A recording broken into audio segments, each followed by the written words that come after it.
नमस्कार दोस्तों, आपका स्वागत है हमारे चैनल पर, जहां हम लाते हैं हर दिन के महत्वपूर्ण करंट अफेयर्स। इस वीडियो में हम कवर करेंगे आज के कुछ अहम करंट अफेयर्स, जो न केवल भारत बल्कि दुनिया भर में चर्चा का विषय बने हुए हैं। तो चलिए, बिना देर किए शुरुआत करते हैं आज के टॉप करंट अफेयर्स से। नोट्रे डेम कैथेड्रल का पुनः उद्घाटन। सबसे पहले बात करते हैं पेरिस स्थित नोट्रे डेम कैथेड्रल की। 2019 में लगी भयंकर आग के बाद फ्रांस सरकार ने हाल ही में ऐलान किया है कि 7 दिसंबर 2024 से यह ऐतिहासिक कैथेड्रल एक बार फिर से आम जनता के लिए खोल दिया जाएगा। पेरिस के ईल दे ला साइट में स्थित यह चर्च 1163 में बना था और गोथिक शैली में इसकी वास्तुकला ने इसे एक विश्व धरोहर स्थल बना दिया था। यूनेस्को द्वारा इसे 1991 में विश्व धरोहर स्थल घोषित किया गया था। ये चर्च ऐतिहासिक दृष्टि से भी बहुत महत्वपूर्ण है, क्योंकि यहाँ 1804 में नेपोलियन बोनापार्ट का राजतिलक हुआ था। आग लगने से पहले हर साल यहाँ 1 करोड़ से अधिक पर्यटक आते थे। अब 5 साल बाद ये फिर से अपने दरवाजे खोलने के लिए तैयार है।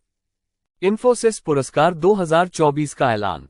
अब हम बात करते हैं इन्फोसिस साइंस फाउंडेशन द्वारा दिए गए इन्फोसिस पुरस्कार 2024 की। इस साल ये पुरस्कार 6 क्षेत्रों में दिए गए हैं, जिनमें शामिल हैं अर्थशास्त्र, प्रोफेसर अरुण चंद्रशेखर को सामाजिक और आर्थिक नेटवर्क पर उनके शोध के लिए। इंजीनियरिंग और कंप्यूटर विज्ञान, प्रोफेसर श्याम गोलोकोटा को स्मार्टफोन आधारित स्वास्थ्य उपकरण और एआई संचालित श्रवण वृद्धि के लिए। मानविकी और समाज विज्ञान, महमूद कुरिया को समुद्री इस्लाम पर उनके अध्ययन के लिए। जीवन विज्ञान, प्रोफेसर सिद्धेश कामत को बायोएक्टिव लिपिड्स पर उनके शोध के लिए। गणितीय विज्ञान, प्रोफेसर नीना गुप्ता को गणितीय समस्या ज़रिस्की कैंसलेशन प्रॉब्लम के समाधान के लिए।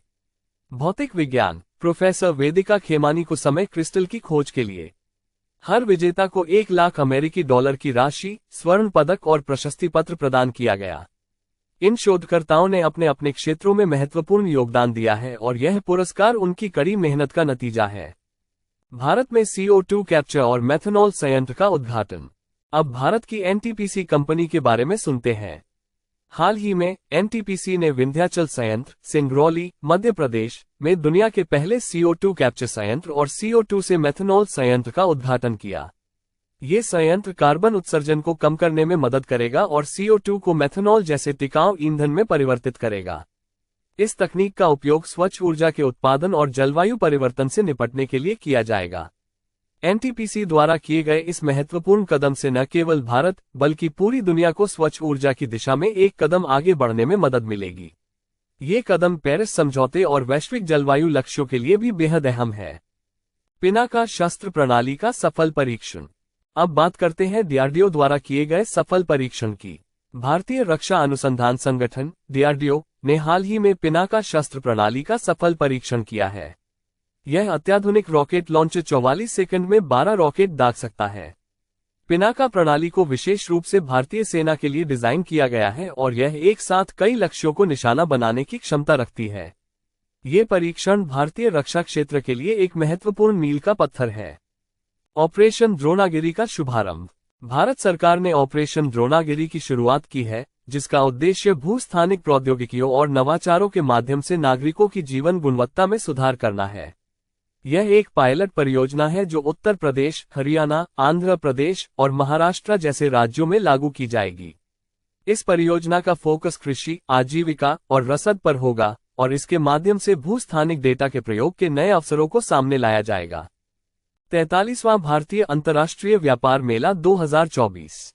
भारत के 43वें अंतर्राष्ट्रीय व्यापार मेले का आयोजन 14 नवंबर 2024 से नई दिल्ली में हुआ है। इस मेले का उद्घाटन केंद्रीय मंत्री श्री पीयूष गोयल ने किया। इस वर्ष मेले की थीम है विकसित भारत 2047, जिसका उद्देश्य भारत को एक आत्मनिर्भर और समृद्ध राष्ट्र बनाने की दिशा में काम करना है। इस व्यापार मेले में झारखंड राज्य को विशेष रूप से फोकस किया गया है और बिहार तथा उत्तर प्रदेश जैसे राज्य भी इसमें भाग ले रहे हैं। प्रधानमंत्री मोदी को डोमिनिकन गणराज्य का सर्वोच्च सम्मान। और अब आज का अंतिम करेंट अफेयर। प्रधानमंत्री नरेंद्र मोदी को डोमिनिकन गणराज्य का सर्वोच्च राष्ट्रीय सम्मान दिया जाएगा।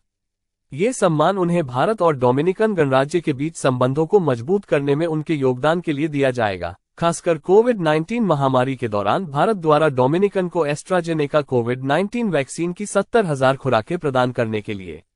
ये पुरस्कार 19 से 21 नवंबर 2024 तक होने वाले भारत कैरिकॉम शिखर सम्मेलन के दौरान प्रधानमंत्री मोदी को प्रदान किया जाएगा।